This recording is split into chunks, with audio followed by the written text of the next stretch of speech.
akan diperlakukan sama. Jadi setiap warga negara di Indonesia ini tidak ada yang dibeda-bedakan.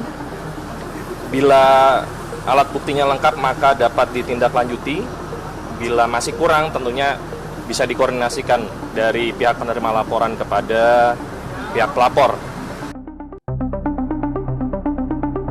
Anggota Komisi 3 DPR RI, Beni Kaharman meminta Komisi Pemberantasan Korupsi atau KPK tak perlu membuat gaduh masyarakat dengan berniat memanggil Ketua Umum PSI, sekaligus putra bungsu Presiden Joko Widodo, Kaisang Pangarep. Ia menyebutkan, Kaisang bukan penyelenggara negara dan tak harus mengklarifikasi apapun pada lembaga anti rasuah itu soal penggunaan jet pribadi. KPK itu jangan bikin gaduh yang enggak perlu. Kaisang itu sampai saat ini tidak dalam status sebagai penyelenggara negara atau pejabat negara. Dia adalah orang swasta, ujar Beni di Kompleks Parlemen, Senayan, Jakarta, Rabu 4 September 2024. Beni menyatakan benar bahwa Kaisang adalah putra Jokowi. Tapi saat ini Kaisang adalah orang bebas yang tidak terikat dengan aturan-aturan penyelenggara negara. Tetapi statusnya adalah orang bebas. Orang bebas itu tidak terikat aturan-aturan terkait dengan penyelenggara negara. Dia bukan penyelenggara negara, juga bukan pejabat negara. Dia adalah pimpinan partai politik, paparnya. Maka, Beni menganggap Kaisang bebas menggunakan fasilitas yang dimilikinya, termasuk private jet. Kalau dia mau sewa private jet, kemana, itu adalah haknya beliau. Nggak perlu KPK membuang-buang waktu yang nggak perlu, imbuh dia. Diketahui, Ketua KPK Nawawi Pomolango mengatakan berencana untuk memanggil Kaisang untuk dimintai klarifikasi terkait dugaan gratifikasi penggunaan jet pribadi. Ia menegaskan, KPK tetap punya kewenangan untuk melakukan pemeriksaan atas dugaan gratifikasi pada Kaisang, meskipun Kaisang bukan penyelenggara negara. Alasannya, Jokowi, Gibran Rakabuming Raka, maupun Bobi Nasution adalah pejabat negara.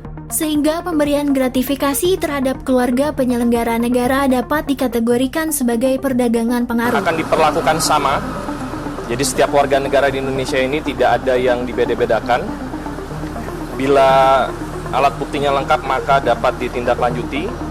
Bila masih kurang tentunya bisa dikoordinasikan dari pihak penerima laporan kepada pihak pelapor. Jadi posisinya menunggu kelengkapan alat buktinya kalau seandainya memang layak untuk ditindaklanjuti ke tahap berikutnya. Mas, itu kan terkait Direktorat PLP. Kalau berkaitan dengan Direktorat Gratifikasi, apakah surat undangan untuk Kaisang sudah dikirimkan? Masih berproses. Yaitu proses di dalam. Saya belum bisa menyampaikan lebih jauh karena itu sifatnya internal. Jadi nanti kalau ada update kita akan sampaikan kepada teman-teman. Kapan rencananya surat itu dikirim? Kalau sudah ada informasi nanti kita akan kabari.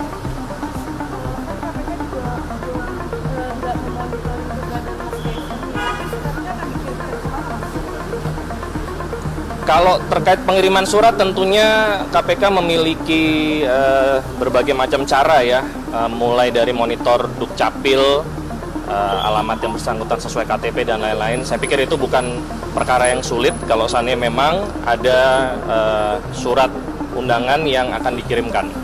Saya kira gitu. Mas, untuk saudara Kaisang ini kan yang menjadi fokus perhatian dalam kisruhan inilah gitu. Dia kan memang bukan penyelenggara negara, Mas.